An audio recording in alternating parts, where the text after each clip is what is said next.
one, but we don't have those anymore. So I'm going to go ahead and start with her AP. So I'm going to have you go ahead and extend your arm out for me, kind of lean forward. So I'm trying to get her humerus as level as possible, and she automatically did it. But see how she scooted forward? Because you don't want her humerus going off on a diagonal. You want the whole arm straight. Okay? Get this reset up a little bit. So I kind of lied when I told you I wasn't moving the tube, huh? I'm going to try not to move the tube. Let's try that. I think I'm going as far as I'm going to go. Yeah, so I'm going to bring this over. I'm going to bring you towards me a little bit more. Okay, so this is going to be about 12, 13 inches. Oh, I did pretty good on the center there.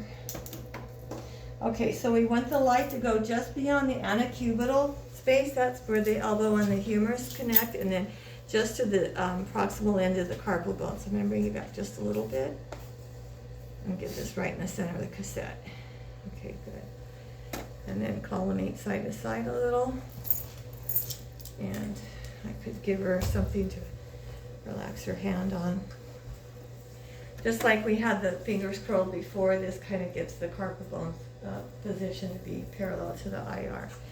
So again, this would be a good place to put the marker because it's the smallest, narrowest area of the anatomy.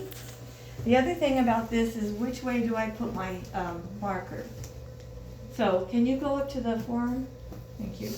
So when you look at the image, it's gonna, this is one of those, it depends. It depends on what? How they hang it. Yeah, so the hanging protocol. If they look at it from the humerus down, then you'd want to put it that direction with the marker going that way. If they still look at them like we do the hands and wrists with the hand, fingers going up, then you want to put it that direction. So that's something you have to find out at your hospital. Do you know what they do at your hospital? They do like hanging from the fingers. Fingers up? Yeah. Both at Santa Monica too? Yeah. Okay. Gloves and I don't think they do a lot of humerus, do they? at where? Like Any just place. I think humerus is Yeah, is it's good. fairly Yeah. common. Okay, I was thinking it wasn't that common. It seems like we do wrist and elbow, but we don't seem to do a lot Oh, you of mean like humerus. forearm? Yeah, forearm. I mean is forearm, not- that's yeah. what I meant to say. Forearm is not Yeah. really common. It's not that common, because Yeah. like either people break here or they break here. They don't break the middle very often. I don't know why. We actually had one today. You had one today?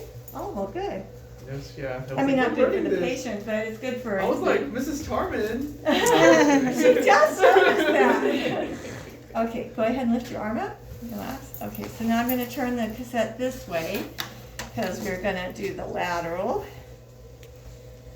You know, the first time I learned CPR, the very next day I had somebody pass out at the hospital and I had to do CPR. And I was like, Nice. wow, I just learned this. Except then he started vomiting. I'm like, Oh, they didn't not- show me that part. You do the mouth to mouth. I'm not doing the mouth to mouth. Because back in those days we did mouth to mouth. Yeah. Okay, so I'm going to have you lean way in. So it's really important that we keep the humerus level. We want the arm at 90 degrees. Bring this in a little bit so we're back here a little. Okay, so again, I'm going to center mid-shaft. Bring the table in a little. Sometimes it's just easier to move the table a little bit than to keep fussing with the patient back and forth. Okay, so what else do I need to do? You need to put the hand lateral. Yes, because the lateral is the lateral is the lateral, right? Okay. Now the other thing is I want to get a little bit more of the humerus, and I don't need that much light on the other side of the arm, so I'm going to do that. See the difference? So we may have a little extra light here. It's because we want to include a little more of the humerus. And then we're just at the proximal carpals there. So remember the marker goes on the anterior surface.